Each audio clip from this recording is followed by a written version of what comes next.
Hey, welcome back to Mercurial Flow Astrology. On January 26th, Neptune will enter the sign of Aries, and this time to stay. Neptune transits, as well as other outer planet transits like Uranus, Pluto, maybe even Saturn and Jupiter to some degree.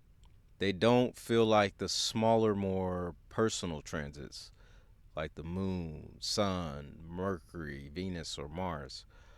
This is due to them spending such long periods in one sign. And Neptune deals with illusions, fantasy, visions, media, grand arching myths of society, deception, mysticism, idealism, rose colored glasses, romanticism. It doesn't have a real dignity, but modern astrologers would say it rules Pisces. I personally say it has a close association with Pisces, whereas Jupiter actually is considered the traditional ruler of Pisces. It affects society more as a whole and like generationally rather than individually, since it spends 14 years in a sign at a time. Now, what do we know about Aries? It's, new beginnings, action. It's ruled by Mars, so it takes on like some of these masculine Martian qualities. It's a fire sign that is also cardinal, so it's the spark that gets things started, which cardinal signs tend to initiate those starts. Um, so with Neptune coming into Aries, it's like a like romanticism, deception, or a fantasy of Aries or Mars like things. Wars, courage, aggression, action, strength, directness, loyalty, impulsive behavior, competitiveness, leaders. Neptune has like this power to also dissolve things it touches or put a cloud of haze or confusion to such areas of life as well. There's an expansive, no limit quality, to Neptune and Aries. Neptune is watery and Aries is fiery. So you get a sense of steam and passion. And we must remember that Neptune is coming from Pisces. And what do we remember about the sign of Pisces is it involves empathy, creativity, spirituality, dreams, compassion, generosity, gentleness, adaptability, fluidity, escapism, sensitivity, going with the flow, indecisiveness, being gullible, um, or over trusting, romance, martyrdom, these types of Piscean themes. As Neptune moves forward, though, society as a whole will begin to go in another direction that probably won't really romanticize or envision these types of ideals. So, as Neptune gets further into Aries, and of course, Saturn as well, which will leave Pisces next month, February 13th, joining Neptune, we'll begin to see that those who still attempt to hold up this paradigm of leading with empathy, compassion, and sensitivity may start to realize more and more that they are met with some sort of resistance, and things like escapism, indecisiveness, or being over trusting of others may not be tolerated or have the same results as it once did over these past 14 years of Neptune's and Pisces. So, I'd like to take a look at the wheel, have a visual look at the chart, and as I mentioned, Neptune will be entering Aries on January 26th at 11:35 a.m. Central Standard Time, and it will be transitioning from Pisces, which is symbolically the end of the zodiac, to Aries, the beginning of the zodiac. this gives signs that are, this is giving like that Pisces is gonna give the end of Pisces. Neptune at the end of Pisces is giving that there's gonna be a big grand ending, and then once it enters into Aries, we're talking about a big grand beginning, and these two things are coming about around the same time. And if we look, at the day before, sometime, let's see. Oh, actually, I already had it on the date and time. So on the 25th, if we look, um, around 10:45, we'll have we'll have we'll have that the moon come into that first quarter square with the sun, and the new moon cycle we started last weekend on the 18th. Um, and the first quarter square is typically our first call to action or challenge, in regards to the seed we planted last weekend or plans we made. So I'll highlight this so that way you guys can see. So here we got the sun, and then here we got the moon, and they're coming into this sort of square, and this is what we call the first quarter moon square. And so with this happening, like I said, we're called to action or a challenge to, and this is dealing with the new moon, that seed we planted, the the plans we made, and this can be the first big decision being made, an obstacle to overcome or commitment to be acted upon. With the sun, Venus, and Mercury and Pluto in Aquarius, um, we are dealing with innovative or group focused goals. And with Moon and Uranus and Taurus, we're dealing with stability and security. So this Moon and Uranus combination brings potential disruptive, sudden shifts in personal values, forcing a sort of recalibration of how to reconcile future focused ideals and practical needs. The stellium in Aquarius that includes that Pluto Mars conjunction. If I so if we look here again, we have this.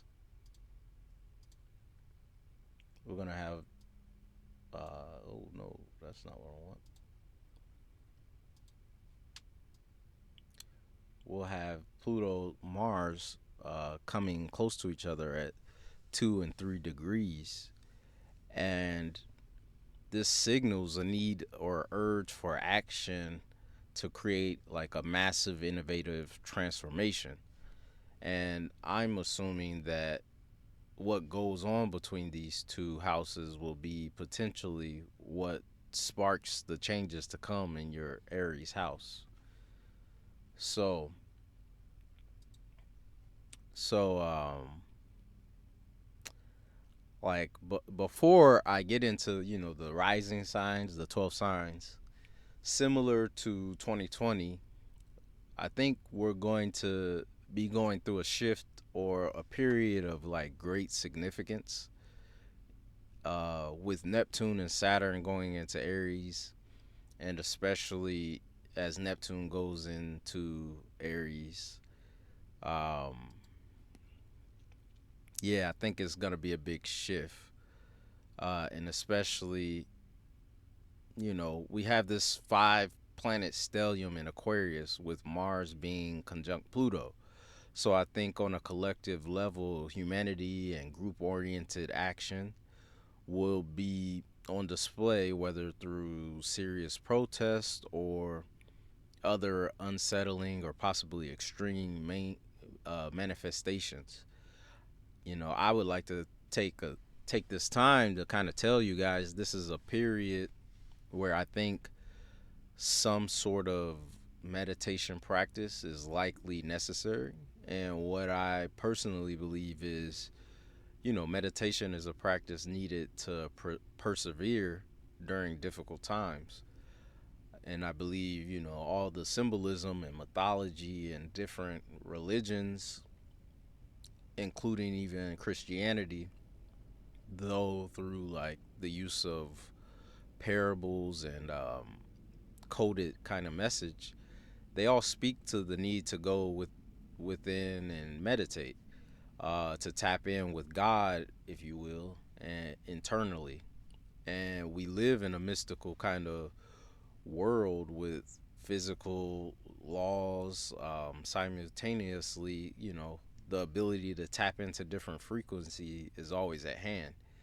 And if you think of the way we all communicate and interact, through these devices, it's due to our devices being able to tap into some specific frequency. And to reach that exact person or people or channels you're trying to reach all over the world, it's in an instant. you know like we as humans are no different. And through a meditation, changing our frequency from like a beta to alpha, and then from alpha to theta to delta, to these states, we can tap into the channels or vibes that we want to experience, and that will best serve our needs, our intentions, our goals through these times. And it can also reveal to us what actually is in our control. I'm not saying to ignore life and the things that occur, but do realize the things you have no control over, or things you can't possibly like put your stamp on in a direct way. It doesn't really, serve you to over consume like all this negative content and negative media about what's going on in the world. I don't even think we were meant to be able to tap into just every single thing that's going on in the world. So it's like overstimulation in a negative way. And it's best if you get it's not the best thing if you getting yourself down and depressed and lost in the sauce. So to kind of keep it brief, I think I'm inviting you guys to go into meditation, even if for 5 minutes here and there, 2 times a day if you can.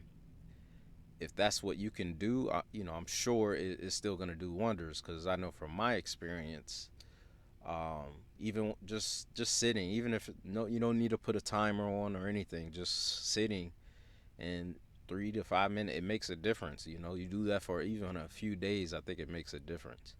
And you don't need to do any like particular style or method, because I know how some will tell you like, oh, you need to hold this pose and do it this way and that way, and I don't even think it matters. What I do think is, if you have the capability to do so, meditating in darkness, and like if you can pitch dark,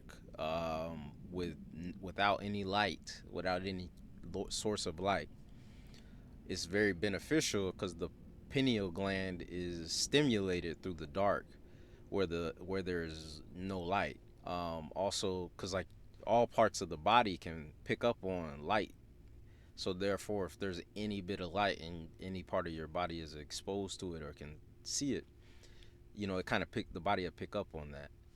And maybe in a symbolic way, when there's no light, you have to use the light within, and it's easier maybe to see the light within. So I think, I can't explain it, I just know that it works. I think even melatonin tends to develop only when there's no light.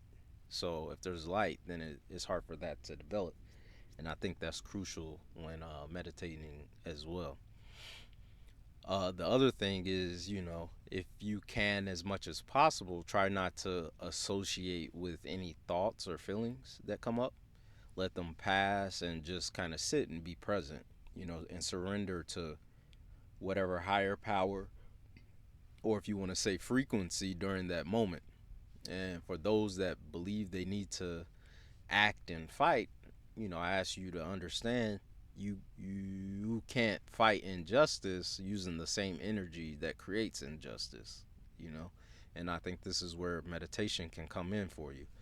And that's my 2 cents on that, on these political matters that are going on. And I do think, like I said, it's gonna affect and change the world here coming up.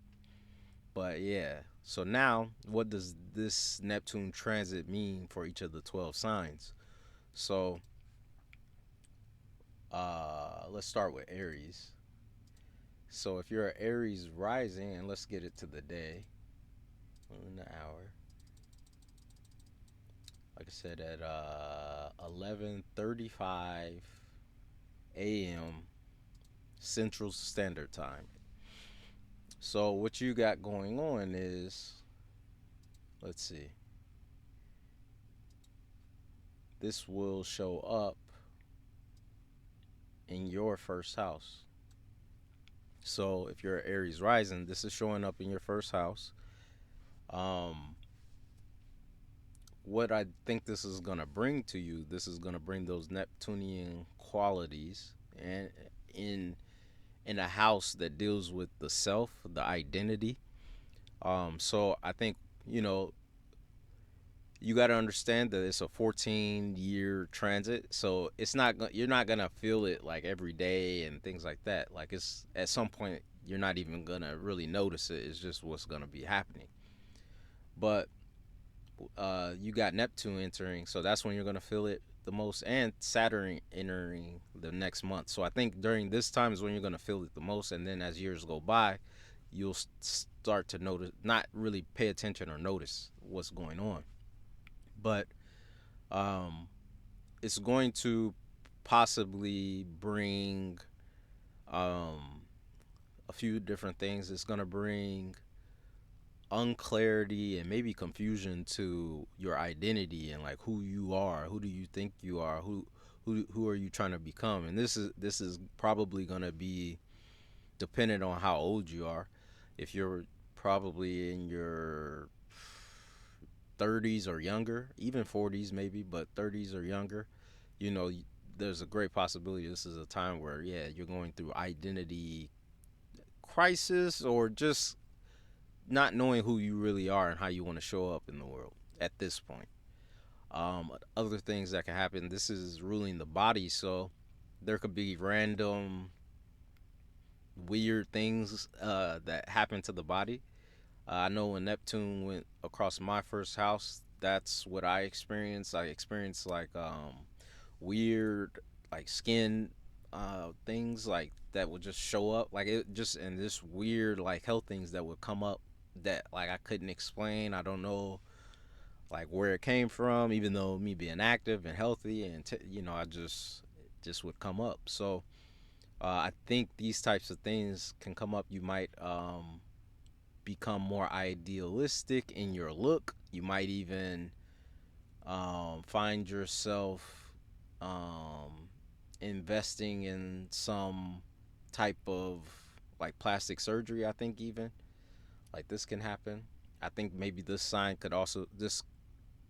transit could also be good for people who are actors or actresses as well.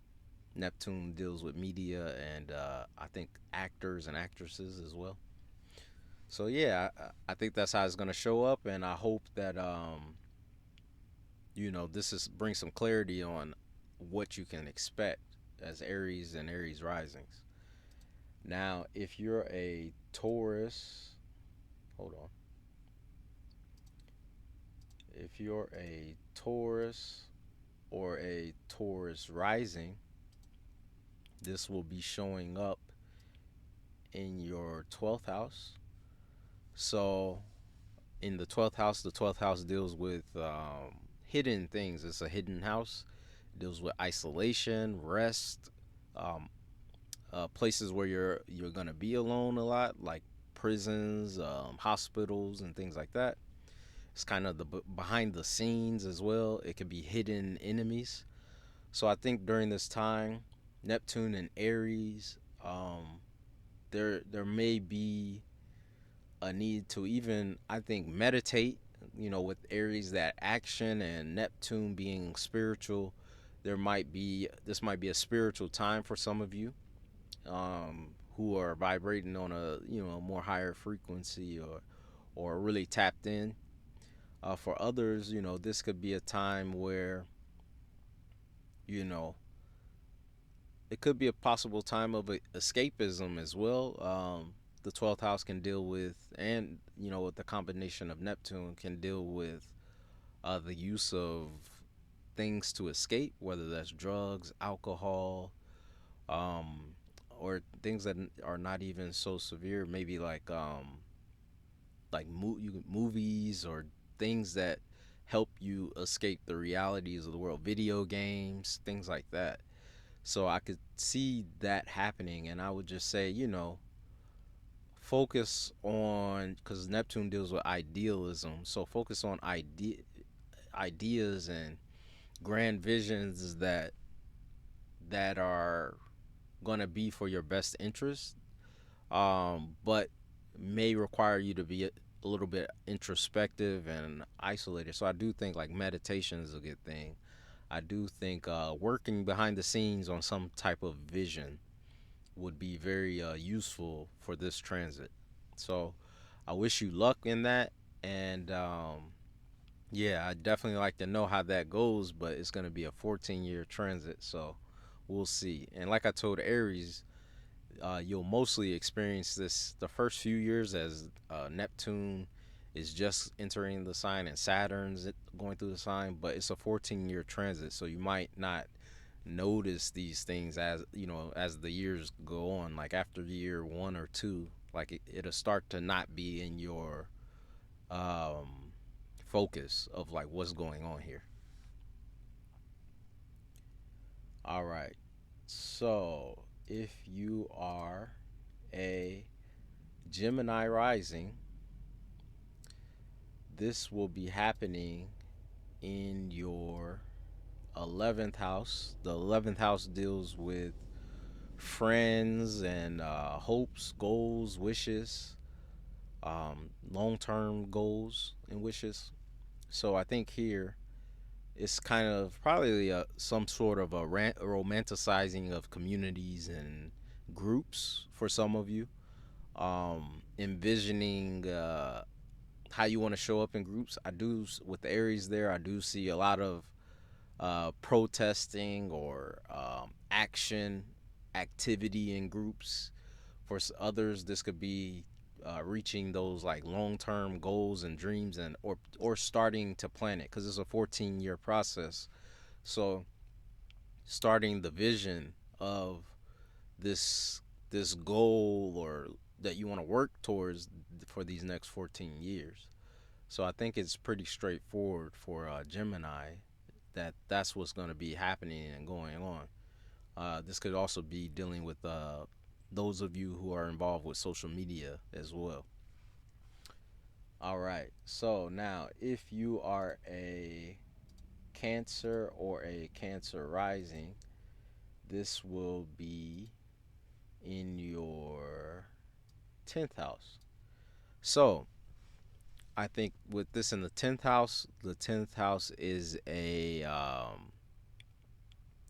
house that deals with career, public image, um, sometimes authority figures. And with it here, I think the thing to watch out for is there might be a lot of confusion and uncertainty around career topics, and the career you choose, especially if you haven't chosen a career.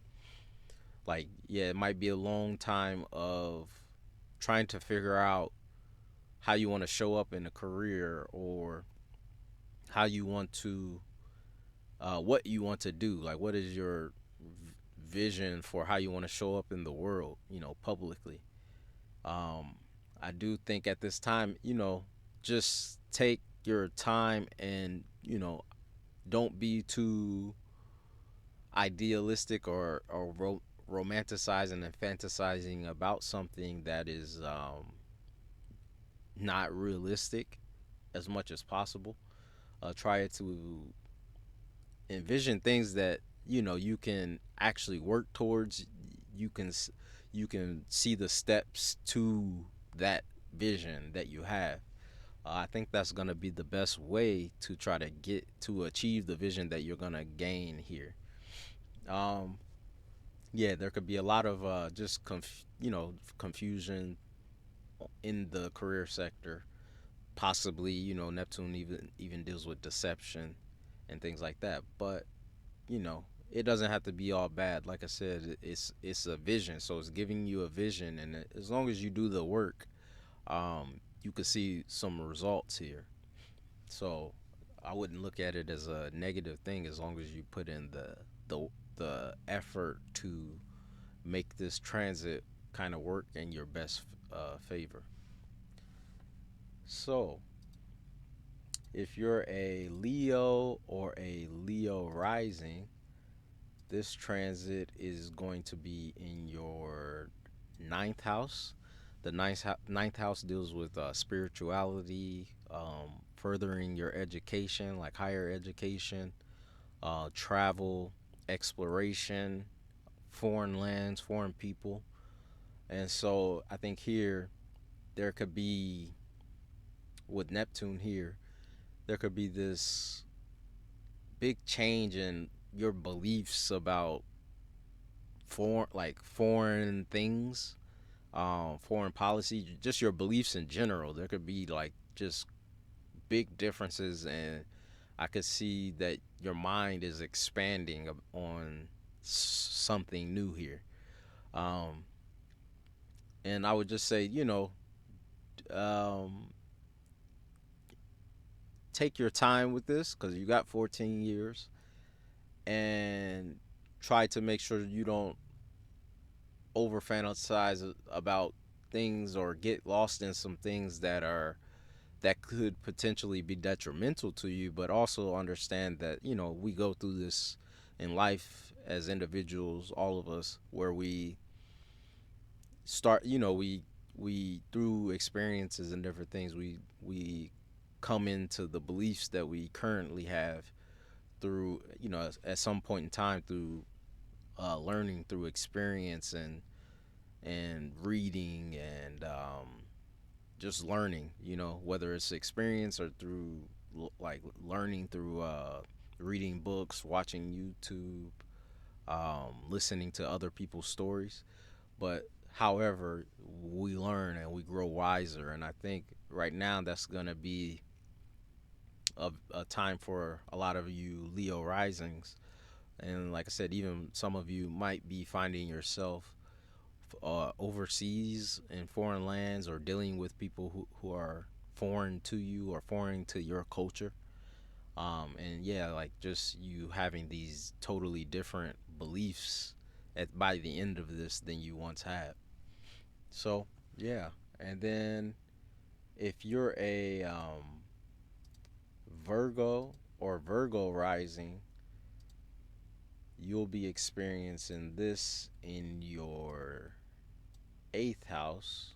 Hold on, in your eighth house.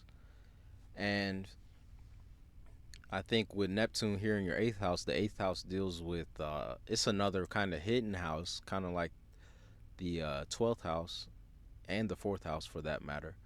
But here is kind of like the hidden emotions, the hidden, uh, to some degree, emotions, hidden instincts and things like that. So the eighth house kind of deals with the instincts, intimacy. It also deals with shared resources and debts maybe owed to others or institutions. And so I think here what could be happening is, there could be a situation where you're finding yourself becoming really intimate with someone or a certain situation, And I would only say that, try to do your due diligence as much as you can over these 14 years to, make sure that you don't be deceived, and because Neptune could deal with deception, but understanding that, with Neptune here, this is kind of a planet of unconditional love, and you can really go deep within intimacy and intimate matters, um, and just have a profound experience during this time of the 14 years it's going to be here. So good luck with that, and yeah, yeah. If you're if you are a Libra or a Libra rising, you will be experiencing this in your seventh house. And this means that you're going to be probably coming across different relationships, uh, like entering different relationships that are kind of profound. Um, I would watch out for, yeah, deception in these relationships, and maybe being becoming a hopeless romantic here. Um, I think also business contracts for some of you. Some of you might be coming into some type of business arrangements here.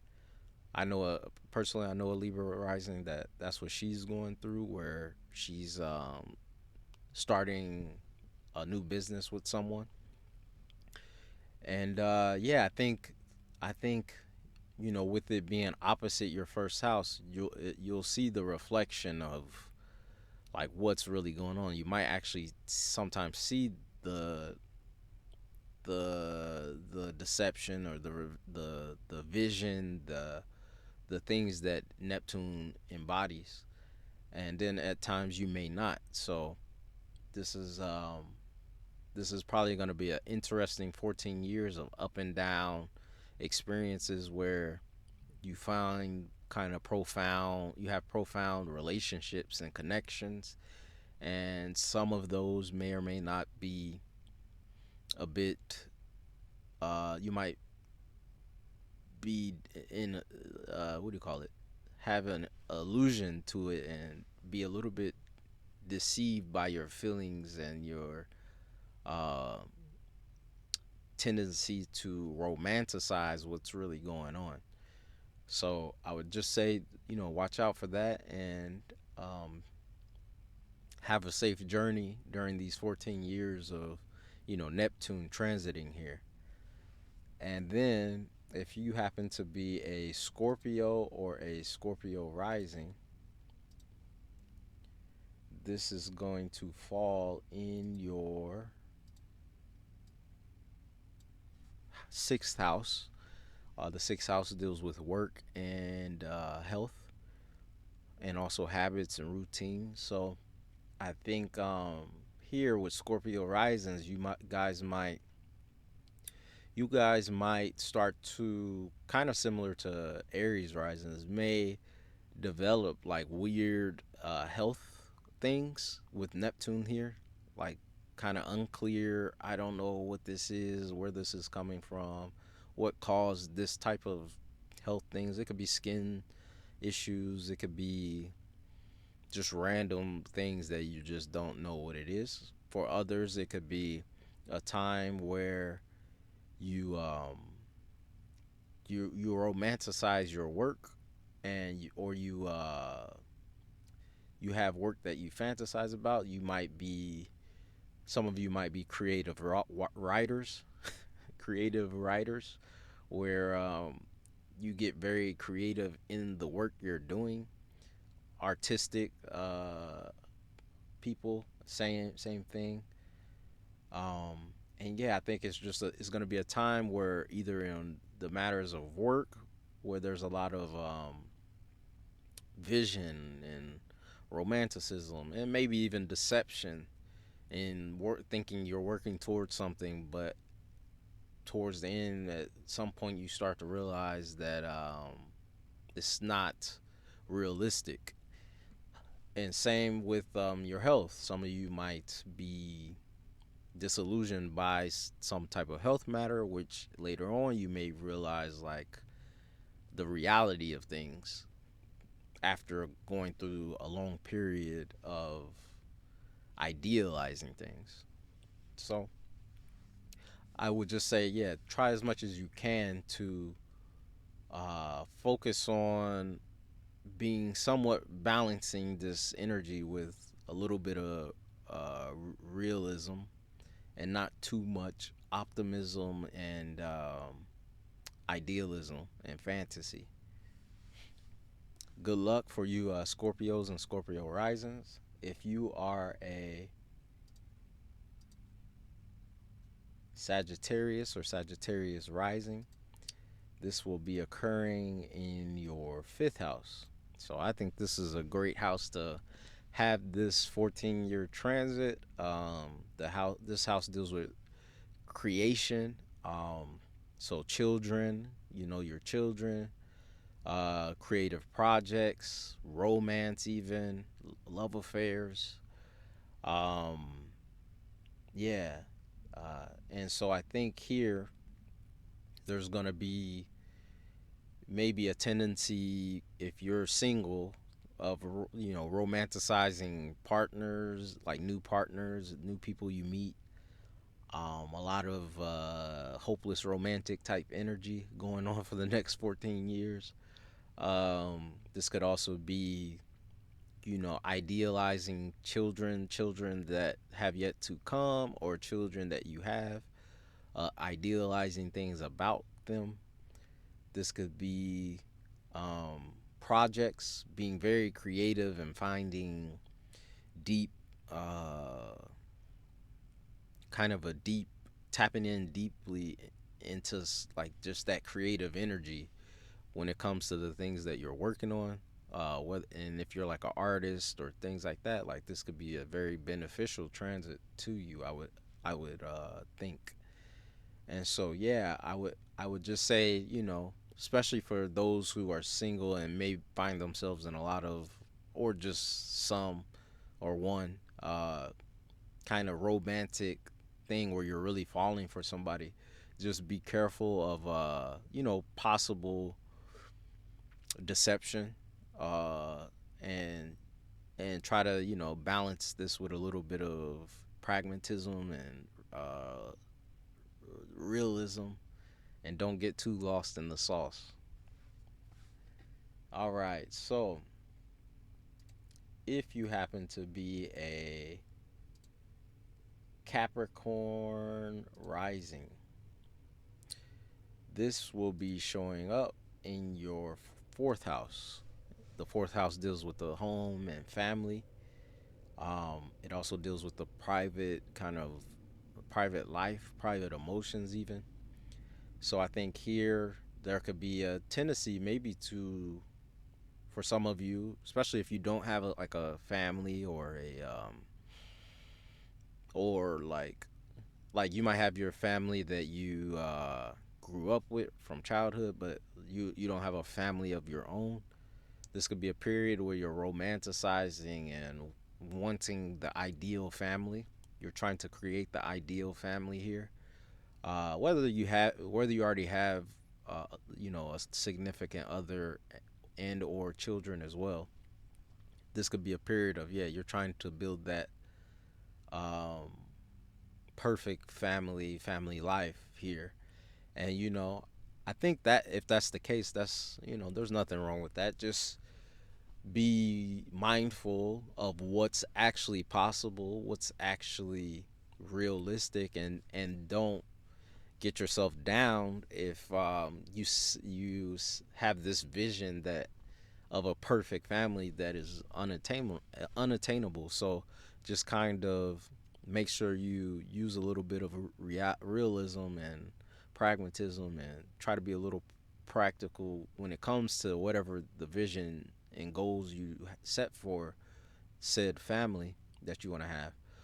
Also, some of you might have ideas and goals of owning a certain type of house, or certain goals, and rather than goals, vision for how you want your home to be and things like that.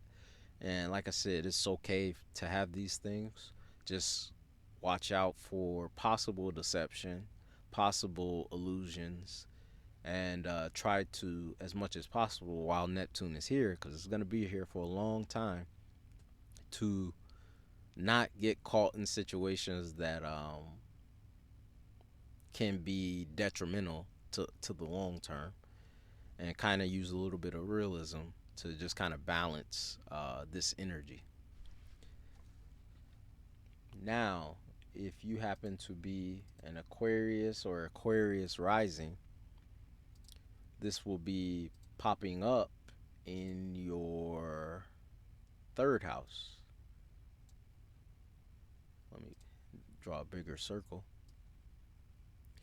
In your third house. So the third house deals with like communication, whether that's like text message, conversations, writing, things like that. It deals with kind of your mindset, the way your mind thinks, the way you interpret things. It deals with your neighborhood, your close surroundings, siblings, relatives. Um, yeah, and it can show it, the third house is kind of a difficult house to understand at times, so it can show up in different ways. But I do think maybe some of you may start to take a certain type of approach of like going with the flow, um, kind of being idealistic and imaginative when it comes to your approach to life and your thinking more in terms of thinking. Like your thinking might become more imaginative, and just you're not as practical when it comes to your thinking and realistic when it comes to your thinking. So if that is the case for some of you, I would be careful and try to keep some, especially depending on your chart. If you have a lot of earth in your chart, you might not have such that issue. But if you don't have enough, or you find yourself, really thinking imaginative and not realistically, you may want to get yourself some friends that have a lot of earth energy that come off very practical and very realistic, to help bounce ideas and decisions off of at times, especially bigger ones that could be detrimental or have bigger consequences. Also, this could be, trying to think, this could be a time for some of you who are like creative writers, where you get very creative in your writing, especially if you're like in the sector of like fantasy. Yeah, this could be a great time for your writing. Um, for others of you, this could be a time where you're really connecting with siblings. This could be a time where you're connecting with your neighborhood on a deeper level. Like you feel like this, like deep connection to these things. So, like I said, with the third house, it can be a lot of like random different things. And unless you kind of pay attention to this yourself, like what the third house topics represent, or you speak to an astrologer privately about what's going on, it could be hard to just kind of point a finger on. So I hope this helps, and I wish you Aquarius and Aquarius risings good luck during this time. Like I said, try to keep a little realism, practicality to your thinking, and I think you'll be all right. And now, if you are a Pisces or a Pisces rising, during this time, you'll be having this go through your second house. And the second house deals with your possessions, your like money, income, your values, and such things. It can even deal with food you eat. So, with this here, I think a lot of you will be going through a situation where it depends. It depends on where you are in your life, but for some of you, this could be a time where experience a lot of ups and downs with money.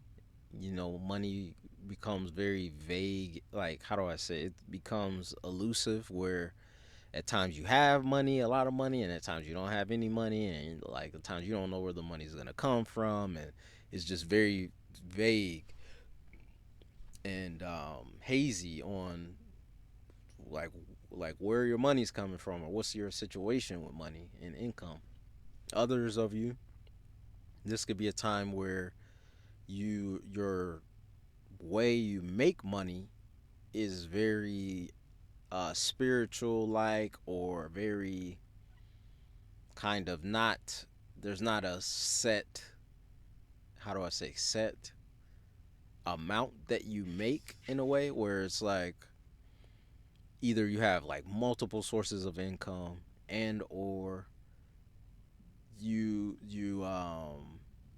it's just no limit to the money you make. Like, it's random. It could be this one day, this one day. I guess that's similar to the first thing I said. I think also with some of you, yeah, it's like spiritual, or like very unconditional, but yet, um, how do I say, things like even like an astrology, um, was it Reiki, tarot readers? I don't know, like things that are very kind of woo woo type ways, meditation, yoga, spiritual type of ways of making money. Like, that's how your income comes in. I think a lot of you will experience that.